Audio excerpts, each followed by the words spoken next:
আচ্ছা, বাড়িতেই যদি হয় দোকানের মতো ঝরঝরে বিরিয়ানি, তাহলে তো আর দোকানে যাওয়ার দরকার পড়ে না। চলো আজকে তোমাদের সাথে শেয়ার করি বিরিয়ানির রেসিপিটা। প্রথমে বিরিয়ানি বানানোর জন্য বিরিয়ানির চালগুলোকে ভালো করে ধুয়ে নিতে হবে। তারপর গরম জলে 80% মতো সিদ্ধ করে নিতে হবে। আর এদিকে কেটে রাখা আলুগুলো ভালো করে ভেজে নিলাম। আর ডালটা সিদ্ধ করার সময় তাতে তেজপাতা, গোটা মশলা আর একটু লবণ দিয়ে দিতে হবে। আর এইদিকে দেখো বেরেস্তা বানানোর জন্য আমি পেঁয়াজগুলোকে ভালো করে ভেজে নিলাম। তারপর ওই তেলেই দিয়ে দিলাম গোটা মশলা, তেজপাতা, শুকনো লঙ্কা, পেঁয়াজ কুচি, টমেটো কুচি। তারপর একটু ভেজে নেওয়ার পর মাংসটা আমি দিয়ে দেবো। মাংসটা দেওয়ার পর ভালো করে ভেজে নিতে হবে।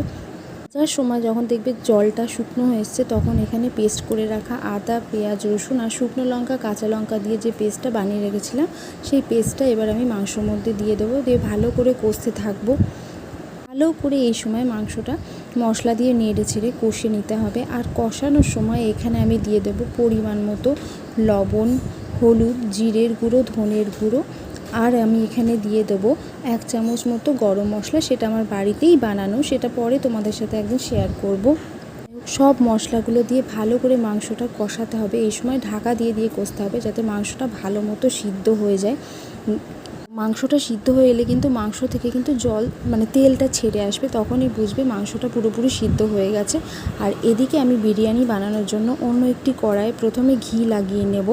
তারপরে দিয়ে দেবো প্রথমে মাংস, কষা মাংসটা ভালো করে দিয়ে দিতে হবে। এখানে আমি 2টো লেয়ার করেছি, সেজন্য প্রথমে মাংসটা দিয়ে দেবো। তারপরে বিরিয়ানি তৈরির জন্য যে রাইসটা করে রেখেছি সেটা দিয়ে দেবো ভালো করে। তার উপর দিয়ে আমি আবারও মাংসটা দিয়ে দেবো, ভালো করে গ্রেভিগুলো দিয়ে দেবো, আলু দিয়ে দেবো। তারপর এখানে বিরিয়ানি মশলা যেগুলো লাগে, কেওড়া জল, মিঠা আতর আর গোলাপ জল আমি অল্প অল্প করে ভালো করে ছড়িয়ে দিলাম। আর ওপর দিয়ে ঘি ছড়িয়ে দিলাম। আজ এখানে যে বেরেস্তা যেটা করে রেখেছিলাম পেঁয়াজ কুচি, সেই বেরেস্তাটা আমি ভালো করে ওপর দিয়ে ছড়িয়ে দেবো আর একটু ঘি ছড়িয়ে দেবো।